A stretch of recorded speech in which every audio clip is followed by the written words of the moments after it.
전 세계에서 반제투쟁, 민족해방투쟁, 반전투쟁, 계급투쟁이 날로 고조되고 있다. 민족해방혁명은 전후 15년 동안 아시아와 아프리카에서는 약 40개 국가에서 성공했다. 현재 세계 87개국에서 공산당이 활동하고 총 회원수는 3,600만 명을 넘는다. 민족해방운동의 영향으로 식민지 노예제도가 붕괴된 것은 세계 사회주의 체제의 형성에 이어 역사적으로 두 번째 중요한 발전이다. 세계 사회주의 세력은 식민지 인민의 투쟁에 결정적으로 기여했다. 사회주의 제도는 자유를 쟁취한 인민 발전의 든든한 방패로 되었다. 민족해방운동은 국제 노동 계급 운동으로부터 강력한 지지를 받는다. 오늘날 자본주의의 회복은 소련뿐만 아니라 다른 사회주의 국가들에서도 사회적 경제적으로 불가능하게 되었다. 사회주의 진영의 연합력은 모든 사회주의 나라들을 제국주의 반동우 침해로부터 보호한다. 사회주의 진영 내 분열에 대한 제국주의 배신자, 수정주의적 희망은 실패할 운명이다. 네. 그래서 가장 중요한 게 사회주의 국가가 성립되는 거죠. 소련, 중국, 그 다음에 두 번째는 식민지들이 해방됐다는 거죠. 근데 이 식민지들이 해방되는데 상당수가 어때요? 상당수가 친사회주의 국가야. 그래서 뭐가 적어 있어요? 비동맹이죠, 비동맹. 여러분, 비동맹 많이 들어봤을 거예요. 비동맹 국가. 이런 거죠. 예를 들어서 인도다, 그러면 인도가 뭐 전체적으로는 자본주의지만 일부 지역에서는 인도에서 사회주의 정권이, 지역 정권이 있고 인도의 사회주의가 강해요. 이러면서 식민지 해방된 상당수가 사회주의에 이 경도됐다는 겁니다. 그리고 지금 여기 나온 거는 아까도 말했지만 1957년, 59년, 1960년대이에요. 1960년은 소련이 제일 잘 나갈 때야. 그죠? 소련의 황금기. 미국과 맞서기도 하고 대륙간 탄도미사일이라든가 인공위성은 미국에 앞지르기도 했을 때야. 그렇기 때문에 이런 말, 소련이 지금 무너졌죠. 무너졌는데 그래서 후퇴하고 있죠. 이렇게 됐죠. 소련이 무너졌을 뿐만 아니라 중국이죠. 중국은 어때요? 중국식 사회주의로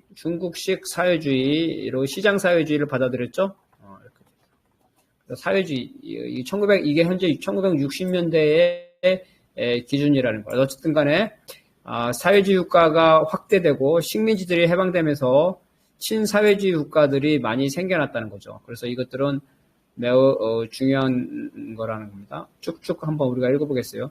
자, 그 다음에 이거 함계남 동지가 읽어봐 주세요.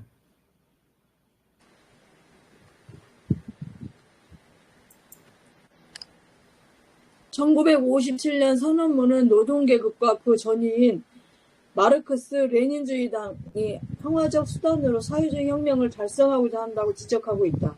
노동계급은 다양한 계급, 인민전선 또는 여러 정당과 단결할 수 있다. 부르주아 민주주의가 발전된 나라에서 다수 국민이 우회에서 확고한 다수를 차지할 때 내전 없이 국가 권력을 획득하고 기본 생산수당을 국민의 손에 이전할 수 있다. 의회 밖에 대중투쟁을 통해 평화적 혁명의 조건들을 만들 수 있다. 착취계급이 인민에 대한 폭력을 행사할 경우 사회주의로의 비평화적 이행 가능성을 염두에 두어야 한다. 레닌주의는 지배계급이 결코 자발적으로 권력을 포기하지 않는다는 것을 가르치고 경험적으로 확증한다. 네. 그래서 레닌 러시아는 무장혁명이죠. 러시아 무장혁명인데 이 무장혁명은 일반화된다는 게 아니에요. 러시아식 혁명이라는 거예요. 러시아식 혁명. 이건 러시아의 그런 상황이라는 거. 만약에 적들이 무장으로 반발하지 않을 경우는 평화혁명도 가능하다. 막스도 말했어요. 막스가 뭐라고 말했냐면 그 당시에 부르주아 민주주의가 발달된 나라들이죠. 영국 등 벨기에 이런 나라에서 노동자들의 그 투표죠. 보통 선거를 통해서 노동자들이 정권을 잡을 수 있다. 다만 노동자들이 정권을 잡더라도 반동들이 무장으로 반란을 일으키기 때문에 그럴 경우를 대비해서 노동자들은 이러한 반란을 진압할 수 있는 무장력이 있어야 된다. 이렇게 얘기했단 말이에요. 그래서 혁명은 여러 가지 성격인데 바로 내전이 없이, 그죠? 내전이 없이 의회를 통한 혁명이 가능하다. 이게 후르시초프가 얘기한 거죠. 근데 레닌도 일정 부분 얘기했어요. 레닌과 후르시초프의 차이점은 후르시초프는 유럽에 무장혁명이 아니면 평화혁명을 일반화시켰다는 거고, 레닌은 일반화시킨 게 아니라 나라의 조건마다 무장혁명이나 평화혁명이 가능하다. 근데 후르시초프는 유럽의 경우에는 평화적인 혁명이 일반적이다. 이렇게 일반화시켰다는 겁니다. 그래서 나라의 조건에 따라 다르다. 그래서 레닌도 여기 나왔죠. 막스랑 똑같이 말했어. 지배계급이 자발적으로 권력을 포기하지 않기 때문에 자 이렇게 된 거예요. 노동계급이 선거를 통해 집권을 하면 제일 먼저 해야 될 일, 반동, 그죠? 반동혁명을 진압을 해야죠. 진압을 대비해야 돼. 그래서 어떻게 해야 되냐면은 노동자 군대를 만들어야 돼.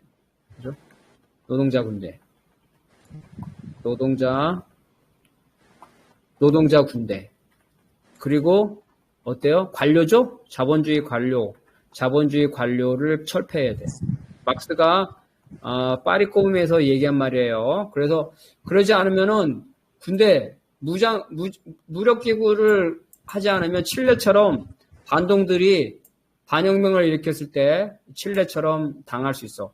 베네수엘라가 확실하죠. 베네수엘라는 반혁명을 갖다가 진압했죠.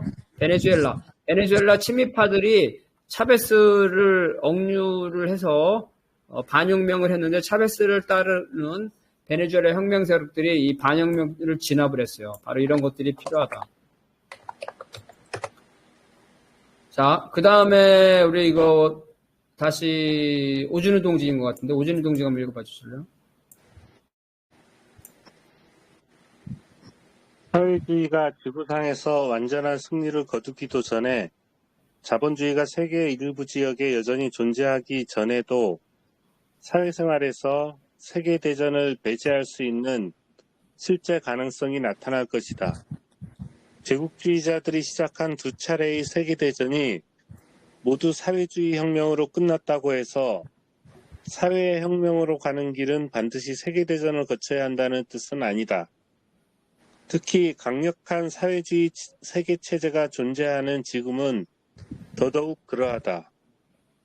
마르크스 레닌주의자들은 사회혁명의 길이 국가 간의 전쟁에 있다는 점을 한 번도 생각해 본 적이 없다. 소련이 제안한 군축은 인류의 운명의 역사적 중요성을 가진다. 이 부분은 되게 중요하고 좀 어려운 부분이에요. 일단은 봅시다. 1차 대전. 1차 대전은 자본주의 국가들의 자본주의 국가죠. 자본주의 국가들의 전쟁이었어요. 근데 이 전쟁의 결과가 물론 자본주의가 있지만은 소련이 탄생했죠. 소련이 탄생했다는 거. 그리고 2차 대전의 승리가 미국은 돈을 대줬지만 소련은 뭐가 됐어요? 소련이 바로 몸을 대줬죠. 소련이 2,700만 명이 죽었어요.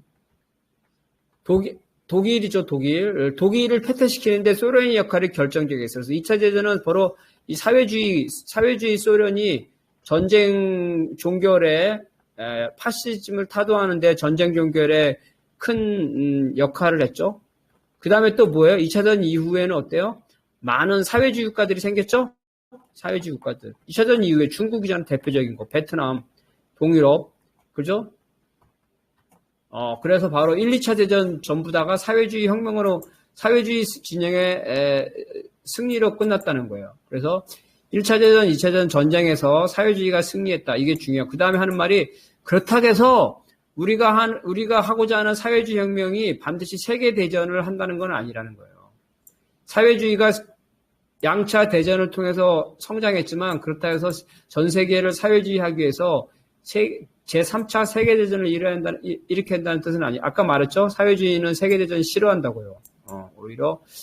그래서 오히려 사회주의가 있음으로써 3차 대전이 안 일어났잖아요. 지금 3차 대전이 지금까지 자본주의 국가들이 두 차례 했는데 지금까지 3차례 아니라는 말했죠. 사회주의가 자본주의와 무장을 하면서 막상막하인 이 무력을 가지고 있기 때문에 전쟁이 안 일어났다는 거예요. 그래서 막스 레닌 주자들은 평화주의자라는 거죠. 군축도 마찬가지죠. 항상 소련이 많이 군축을 제한했어요. 왜 군축을 제한하냐면은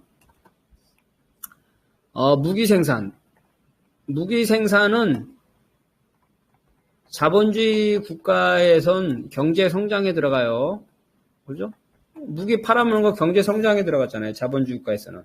그죠? 무기를 많이 팔아먹는 거. 사회주의 국가에선 이게 경제 성장이 아니에요. 뭐 사회주의 국가에서는 무기를 다른 나라에 많이 팔거나 그렇지 않죠. 지원을 하지만 뭐 무작위로 지금 한국 봐봐요. 한국에 보게 되면은 폴란드에도 팔고, 그죠? 그 다음에 터키에도 팔고, 그리스에도 팔고, 터키하고 그리스는 적대 국가야. 양쪽에 다 팔아먹고 있어. 한국은 무기를 갖다가. 그죠? 이렇게 다. 그래서 자본주의국가는 이 무기 생산, 전쟁을 경제 성장의 수단으로 사용하지만 사회주의 국가는 그렇지 않다는 거예요. 사회주의는 평화다. 사회주의는 군축이다 하는 거예요. 미국은 항상 군축을 반대하고 있어요. 왜 반대했냐면 군축을 반대하는 이유. 군비 경쟁을 하면 사회주의 국가가 어때요? 거기에 경제적 자원을 군대에다가 지출하죠? 군대에 낭비하도록 하는 거예요. 전체 경제력을 봅시다. 전체 경제력. 소련보다 미국의 경제력이 더 많죠. 똑같은 무기 생산한다면 미국보다는 소련에 더 부담이 되는 거예요. 미국과 군비 경쟁을 하게 되면 소련이 더 불리하다는 거예요. 자, 우리 남한과 북한을 봅시다. 남한과 북한이 만약에 군비 경쟁을 한다고 생각해봐요. 재래식 무기겠죠. 핵무기 말고. 재래식 무기 경쟁. 북한이 불리하죠. 왜냐면 전체 경제적인 규모가 북한이 우리보다 훨씬 작기 때문에. 남한이 이지스함 만든다고 북한도 이지스함 만들어 봐봐요. 요즘에 이제 구축함을 만들고 있던데. 남한이 공중급유 가지고 있는데 북한도 공중급유. 상상할 수 없는 일이죠. 그래서 이러한 무기 경쟁은 전체적인 경제 규모가 사회주의 국가가 자본주의 국가보다 적기 때문에 무기 경쟁을 하는 거는 사회주의 국가한테 손해야, 손해. 그래서 무기 경쟁을 하지 말아야 돼요. 북한이 핵무기를 개발한 것도 바로 이런 거예요. 재래식 무기 경쟁을 하지 않고 핵무기만 있으면은 이런 무기 경쟁에서 벗어날 수가 있기 때문에. 그래서 이 재래식 무기가 약한 나라에서는 가장 효과적인 무기라는 거예요. 핵무기를 가지고 있으면 전쟁이 일어나지가 않잖아요. 그죠? 너도 죽고 나도 죽으니까. 이런 상태라는 거. 자, 그 다음 이거는 우리 이창률 동지가 우리 끝에까지 할 수 있겠다. 이창률 동지가 이거 한번 읽어봐 주실래요? 세계 세력의 새로운 균형은 공산당과 노동당에게 평화, 민족, 독립, 민주주의, 사회주의를 위한 투쟁에서 직면한 역사적 과제를 수행할 수 있는 새로운 기회를 제공한다. 공산당은 반제, 반봉건 민주혁명을 일관되게 완성하고 민주주의를 건설하며 인민생활을 근본적으로 향상시킨다. 그들은 진정한 민주화를 위해 일하고 독재 정권에 맞서거나 그러한 정권을 세우려는 경향을 억제하기 위해는 모든 진보적 세력을 결집한다. 모든 사회주의 국가들과 국제노동계급 공산주의 운동은 제국주의와 식민주의 폭정에서 해방되기 위해 투쟁하는 인민들에게 최대한의 도덕적, 물질적 지원을 제공하는 것을 자신들의 의무로 보고 있다. 사회주의가 승리할 때까지 기다리지 않고 노동계급과 인민의 이익을 수호하며 생활조건을 개선하고 인민의 민주적 권리와 자유를 확대하기 위하여 투쟁하고 있다. 네, 중요한 것만 할게요.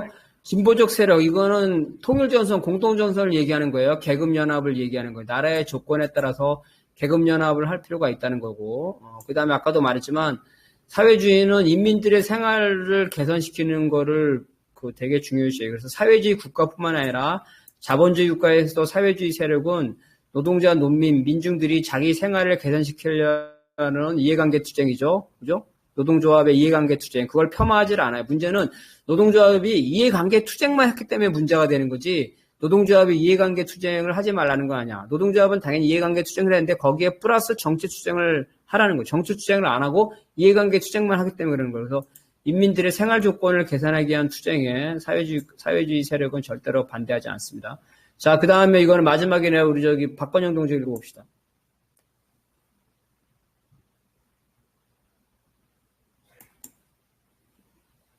박건영 동지 이거 보여요? 지금, 예, 예, 예. 여러 국가에서 공산당이 승리하고 개인 숭배의 해로운 결과가 제거됐다. 막스 레닌주의 정당들은 민주 중앙 집권제의 원칙에 따라 집단적 영도의 원칙을 엄격히 견지해야 한다. 공산주의자들의 창조적 사상과 주도성을 속박하는 개인 숭배가 장려하는 것을 허용하지 말아야 합니다. 페은은 유고슬라비아 등 다양한 현대 수정주의를 만장일치로 비난했다. 1957년 모스크바 선언에 명시된 바와 같이 수정주의와 독단주의 및 종파주의에 맞서 단호한 투쟁을 계속해야 한다. 페은은 마르크스 레닌주의, 플로레타리아 국제주의에 기초한 공산당의 단결을 전환시키는 것을 모든 노동계급, 민주적이고 진보 세력의 통일을 위한 기본 조건으로 본다.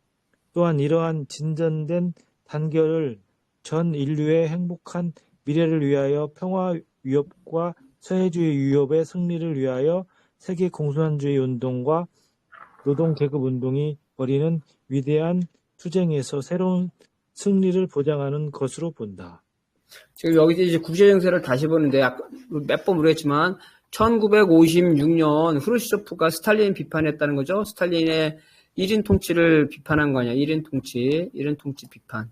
그래서 그 연장선에서 지금 이 1960년에 세계 공산당 노동대회의 모스크바 선언이에요.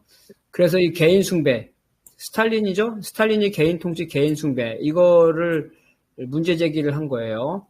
그래서 이 1960년 요때는 아직도 중국이나 이 조선이죠. 이게 아직 이러한 후르시초프 소련에게 저항을 하지 못한 상태예요. 그래서 후르시초프가 중국의 모택동과 북의 김일성의 개인 숭배, 1인 통치에 대해서 비판을 하고 있는 상황입니다. 나중에 요 뒤에 지금 69년에 가게 되면 이때는 이제 소련에 대해서 중국과 조선이 저항을 하게 되는데 아직까지 저항하기 전에 그래서 이 개인 숭배, 중국의 모택동과 북의 김일성을 겨냥한 것들이에요.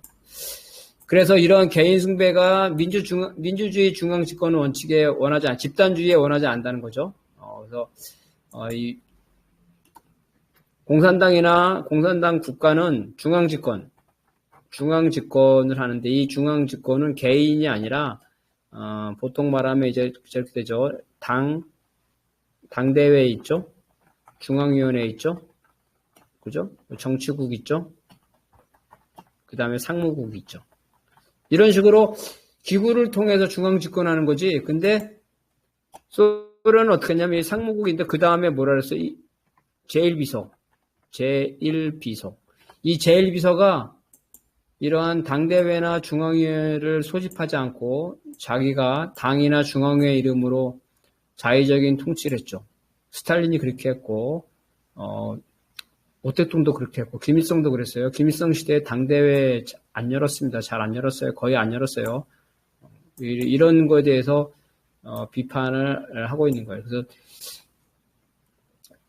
민주주의 중앙 집권제와 개인 숭배는 충돌하는 문제다. 그래서 개인 숭배는 민주주의 중앙 집권제에 위배되는 것이기 때문에 해서는 안 된다는 겁니다.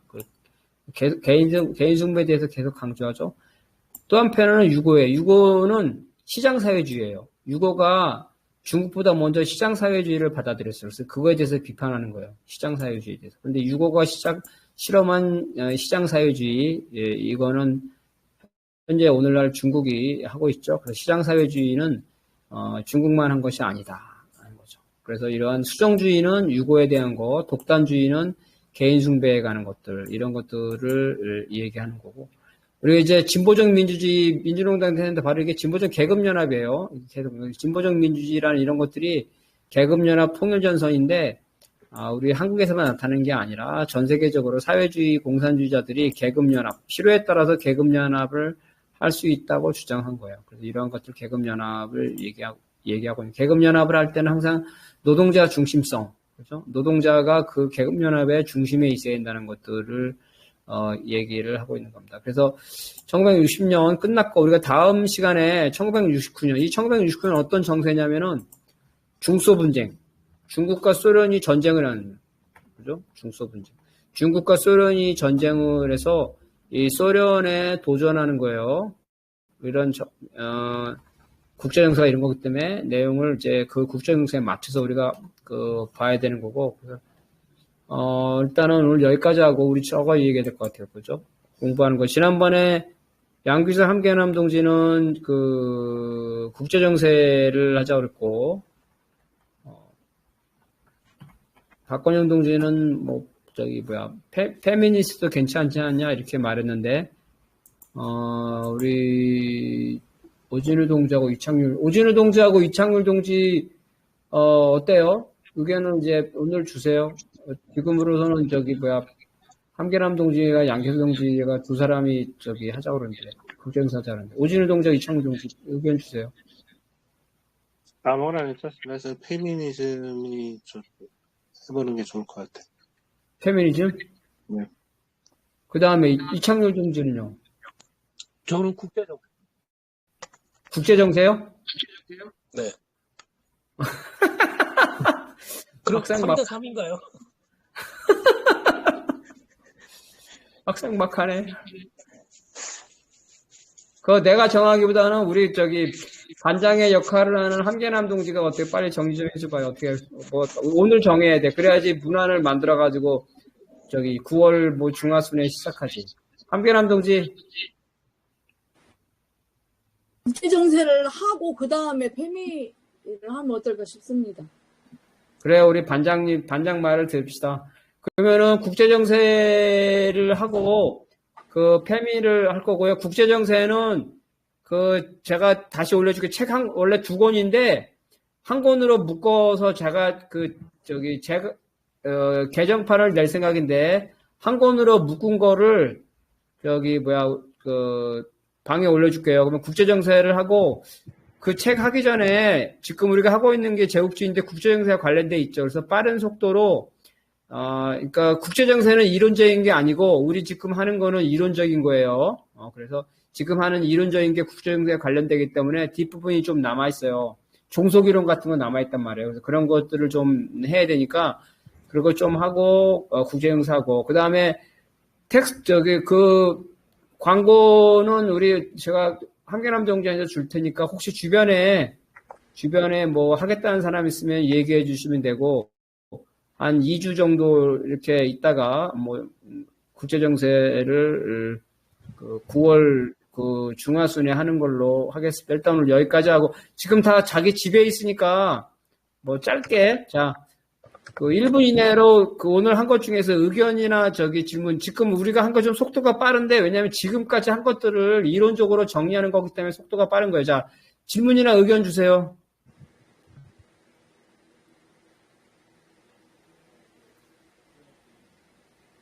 우리 오진우 동지 질문 없어요?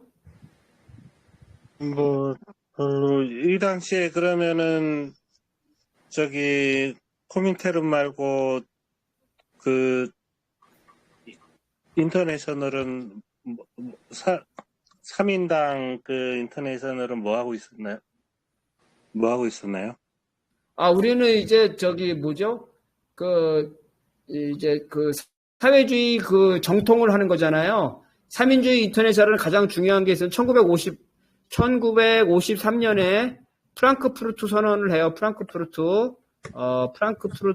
선언을 합니다. 그래, 프랑크푸르트 선언을 하면서 일단 이 사람들이 어떠냐면 영국의 노동당, 독일 3인당, 우리 다 알고 있는 사람들이죠? 독일 3인당, 그 다음에 프랑스 사회당인데 가장 특징적인 건 뭐냐면 이 사람, 자, 나토를 승인한다.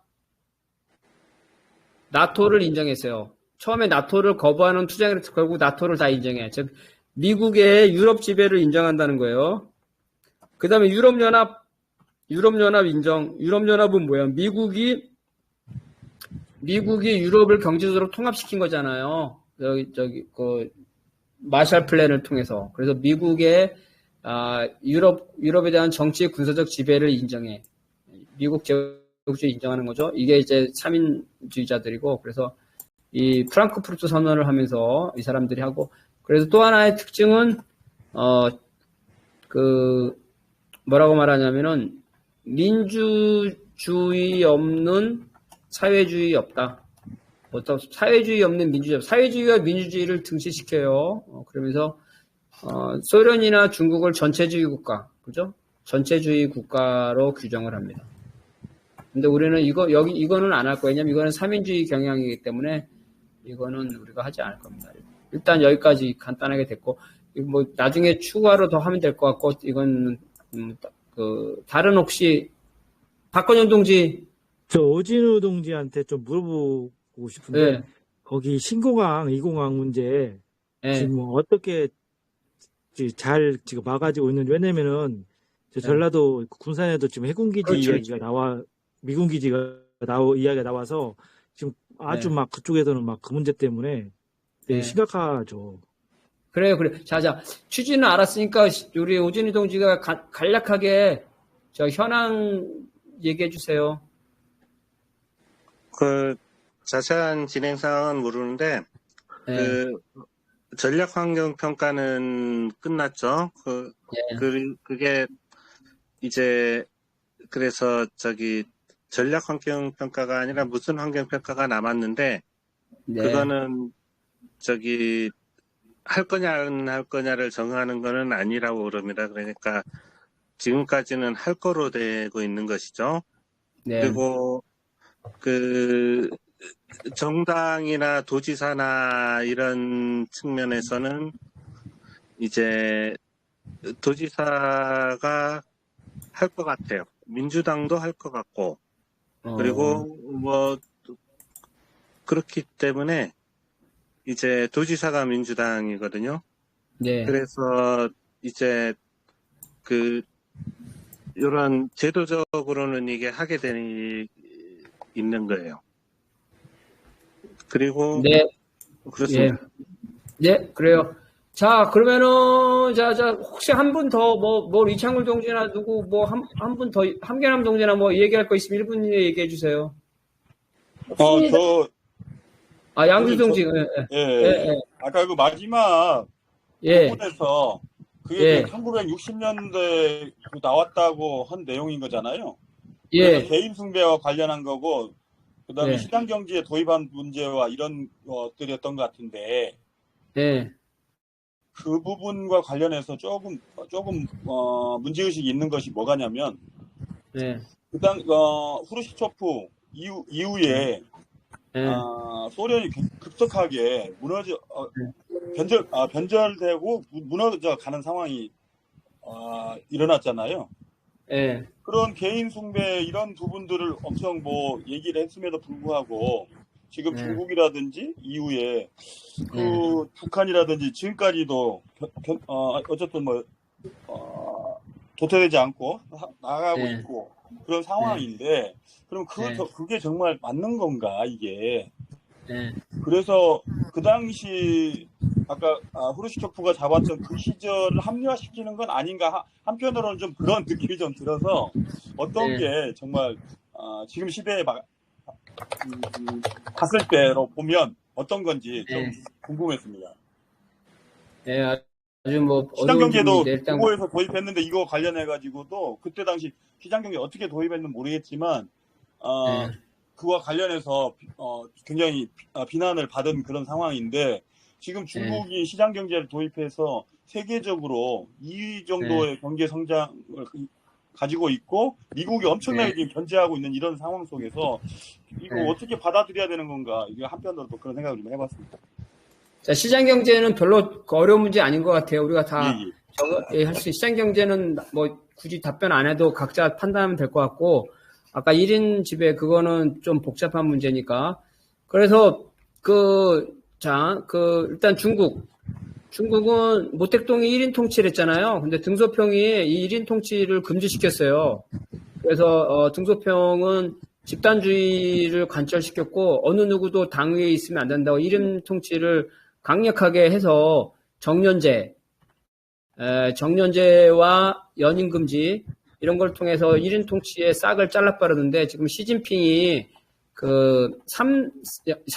3기 했잖아요. 4기 또 할지 모르는데 어쨌든 시진핑이 이 등소평이 한 것들을 해서 이게 장기 집권을 해서 문제가 되고 있긴 한데 정리하면 현재 중국 체제는 1인 통치는 등소평에 의해서 1인 통치, 1인 지배는 극복됐고 시진핑이 그런 위험을 보이지만 어쨌든 중국 체제를 1인 통치나 1인 지배라고 볼 수 없다. 그래서 아직까지는 중국의 공식적인 입장은 1인 지배나 1인 통치는 이제 반대하는 게 중국의 입장이고, 조선의 경우에는 이거를 1인 통치를 법제화했어요, 법제화. 그러니까 다른 나라는 1인 통치가 법제화된 게 아니라 편법적으로 운영한 건데, 조선은 1인 통치가 법과 규약에 의해서 제도화가 됐다는 게, 차이점이에요. 그래서 이걸 수령체제라고 그래요. 수령체제. 그래서 이런 문제가 있는데, 그 수령체제인데 조금씩 바꾸고 있다는 거예요. 아까 말한 것처럼 1인 통치가 왜 문제이냐면은, 개인이 자기 마음대로 회의도 안 하고 마음대로 하는 건 문제가 있잖아요. 그래서 김일성 시대 때 아까 말한 것처럼 당대회나 이런 걸 하지 않고 김일성이 독단적으로 판단한 게 많았어요. 이건 무조건 잘못된 거예요. 당대회를 열어서 해야 되는데. 그런데 오늘날 김정은 시대는 이걸 다 극복했어. 김정은 시대는 어떻게 하냐면 첫 번째는 이 당과 국가를 형식적으로 분리하기 시작했어요. 당이 국가를 대신하는 게 아니라 당의 결정을 국가가 하도록 내용적으로 지도하는 거예요.